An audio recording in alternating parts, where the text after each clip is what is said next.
கோடுக்கான எல்லா கம்யூனிட்டி இருக்கும். அதுக்கு மேல இந்த ரெட்டிட்டு, 4chan அப்புறம் இன்னும் நிறைய சோஷியல் மீடியாஸ்லாம் இருக்கும். ஐ மீன் லைக் அந்த டெவலப்பருக்காக இருக்கிற சோஷியல் மீடியாஸ் இருக்கும். நார்மல் இன்ஸ்டாகிராம் அதெல்லாம் வேற.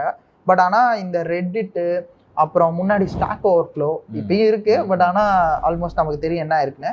ஸோ அதே மாதிரி நிறைய ஃபோரம்ஸ்லாம் இருக்கும். அங்க என்ன பண்ணுவாங்கன்னா அவங்க கிரியேட் பண்ணதை அங்க போய் போஸ்ட் பண்ணுவாங்க. இந்த மாதிரி எனக்கு ப்ராப்ளம் இருந்துச்சுன்னு. அங்கிருந்து வந்து கிட்டப்ல பார்த்துட்டு இந்த சாஃப்ட்வேர் நல்லா இருக்குன்னா ஒரு ஸ்டாரா தட்டி விட்டுட்டு ஃபாலோ பண்ணிட்டு போயிடுவாங்க.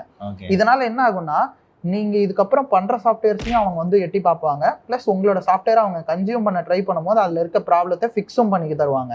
ஸோ இது வந்துட்டு வருஷ லெவல்ல அப்படியே பெருசாகும் போது சாஃப்ட்வேர் ரொம்ப பெருசாயிரும். அப்படிதான் லினக்ஸு அப்புறம் இன்னும் ஆண்ட்ராய்டுலாம் பார்த்தீங்கன்னா அதுவும் ஆல்மோஸ்ட் அது ஒரு பப்ளிக் ரிலீஸ் மாதிரி தான். நிறைய டிஸ்ட்ரோலாம் இருக்கு ஆண்ட்ராய்ட்லயே. ஈவன் ஒரு ஃபோன் எடுத்தீங்கன்னா கஸ்டம் ரோம்ஸ்னு ஒன்று இருக்கும். அது எப்படின்னா ஆண்ட்ராய்டை எடுத்து ஏஎஸ்ஓபின்னு நினைக்கிறேன். அது வந்து Android open source project. So